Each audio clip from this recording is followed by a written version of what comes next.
them dead, them dead, them dead, them dead, them dead.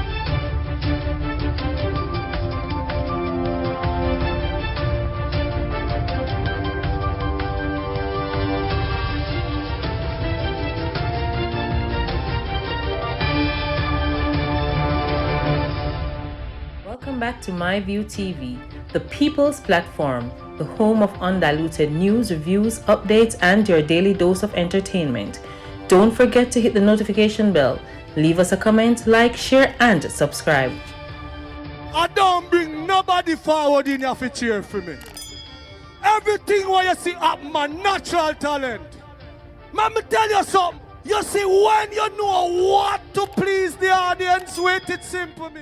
Wagwan people, hope everybody doing okay, hope everybody doing alright. Doing good for others is not a duty, it's a joy. It increases your own health and happiness. Anyway, people, 100% takes the go on the news. I'm going to tell you this morning. Cupidness the right around the corner from the police, them, don't it? Me can't believe me of all the persons in the force, CTOC really and truly CTOC. Oh, the job, Mr. Balia. Oh, the job. Let me tell the people what I go on now. Quick action by CTOC detective led to the rescue of a girl who was reported abducted by thugs in St. Catherine. 3 suspects, including a female, has been arrested in connection with the incident.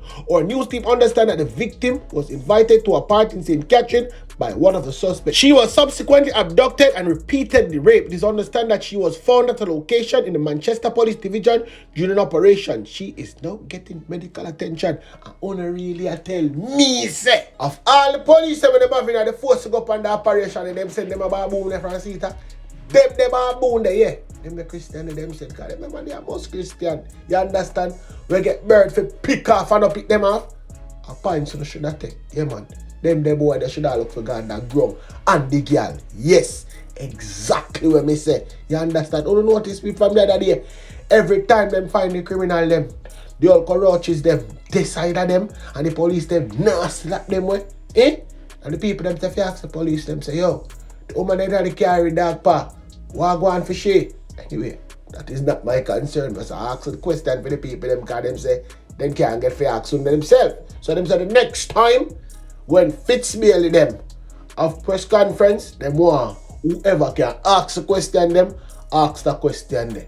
The lady that was in the car with dog paw, where is that lady? The people them need to know. Remember they don't then say, oh, they don't write a statement, guarantee them something like that. But you don't want to believe me. Allow showman them to tell you that. Anyway, let me give people them some more news. I'm showing you the picture of the boy lying up on the lie down board in the white shirt and all. No, nobody can come identify me now. But hold on there now, people. We have to circle back St. Elizabeth to talk to Kenneth Chin. You understand me? Chin tell exactly where go on. And the same Chin, man, the same Chin run from Portland. I know that St. Elizabeth to go on that bag of thing. Team of police personnel from the St. Elizabeth Division conducted a vehicular checkpoint operation between the hours of 4 p.m. and 6 p.m. along Loana Main Road, Black River, St. Elizabeth. This operation was conducted in search of wanted men, illegal firearms, and illegal drugs. During the operation, about 5:15 p.m., a grey Toyota Axio motor car with 2 men aboard was signaled to stop. The vehicle stopped and both men exited with firearms in hand and fired at the police. The police were forced to defend their lives by taking evasive action and returning gunfire in the direction of the 2 men who ran off. When the shooting subsided, a search of the area was conducted and 1 man was found suffering from gunshot wounds. This man had a 9mm pistol in his possession, magazines and ammunition. He was rushed to the Black River Hospital where he was pronounced dead. In this instance, we are happy that superior training and discipline prevailed, resulting in no member of the police team or other person unrelated to the incident receiving injury. We take this opportunity to inform all criminals that we, the police, have a right to defend our lives and will not hesitate to use the appropriate force to repel all attack. The St. Elizabeth Police and the citizens have been working together in an effort to stem criminal activities in the parish. As we move forward, we are asking the public to continue engaging the police, and we commit to doing our part in this important partnership. Me know exactly what I'm gonna say. And me tell you this, it is true. Chin them have a whole heap of free time on them hand. So them statement skills improve. And that's how I go on right there, some people. But hold on a bit there now. Nobody can help Stephanie. Speaking of Stephanie. Information from Nanga Chilani just reach a ton. So Stephanie say a fair time for talk now. Anyway, people, here Wagwan. This is Stephanie. We have had in the past information, and they have intercepted several parties where we know young members try to organize, or they've organized in the past. But it is the first time we are actually getting reports of them actually putting out their strength. So they had a tent labeled Taliban. There's one, the Sikhs, the Sinners Gang, One Boys Gang, along with images of guns or skulls or some paraphernalia that represented the different gangs. We saw this as a brazen representation of gang members, that they are saying that even though we have Operation Relentless 2, we have all these things, they are coming out to collaborate. It's an area that is sometimes known to accommodate people who are leaving other places, and they have connections there. Because what you find is that when you have certain operations going on, when you have certain persons falling out and hiding away from their gangster, either their colleague, if it's an intra-gang conflict, to seek refuge or to lay low for a while. They are known to the police because it was Trevor Riney. He was previously convicted, served time for a firearm that was taken from him, and he did his time and he came out. He was known as a senior member of the Sinners Gang. And they carried out several operations around him as it relates to alleged involvement in illegal gun running, and also O'Shane. Me know now what I wish for my God, but I go to one place called Casa Banana Crescent. You know some people here why they say my view I wish for name so. Listen wagwan man.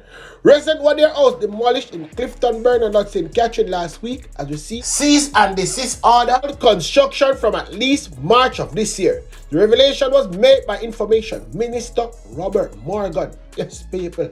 And I need to say no.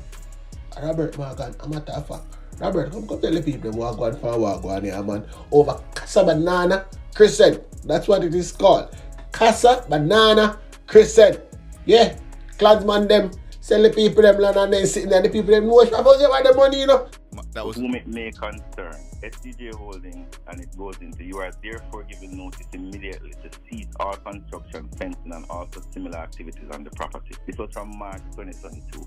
And I will suggest that even after, and I have pictures of agents of the SCJ walking the community and nailing these notices on every single illegal property that was there from March. People were notified verbally from before that, listen, you're not allowed to build here. You are not legitimately given this property. And I have pictures of agents of SCJ from March, April, May, June, July, August, September, October. That is 7 months ago. We are not seeking to prosecute or persecute the persons who, for whatever reason, found themselves on these properties, which is why we've started a process to see how we can assist them to legitimate landowners. That is one. The owner of a property has a right to protect that property, whether you're a private developer, whether you're a public office. That is two. So we have to have a system in our country where we have rule of law. If it is that people believe that they can just go on nationwide parking lot and build a house, and then the opposition is going to sue nationwide for evicting them, then what law do we use to run our country? Where is the balance? Where is the equity? Where is the fairness? So we are not getting in the conversation with the opposition about going to court. If persons feel like their rights have been violated, then they can go to court. Persons have the right to attend upon the court if they feel that they have just cause. In this case, the government is well within its grounds and we have followed the law. Criminal gangs sought to take over a section of the property, and then it seems sold land to persons who then built very large houses on them or in various stages of the government did put notices in the community in March of this year to tell persons to cease and desist. Many persons continued to build. We as a country are governed by law. We have to enforce the rule of law. We have to ensure that the government sets a good example where property rights of both private individuals and property is protected. That doesn't mean we do not care about the people who have built houses there. which is why the Prime Minister went there and spoke to them, and we have to engage a process where, like many thousands of other Jamaicans over the last 6 years who have gotten property houses through various government programs, they too can benefit from that.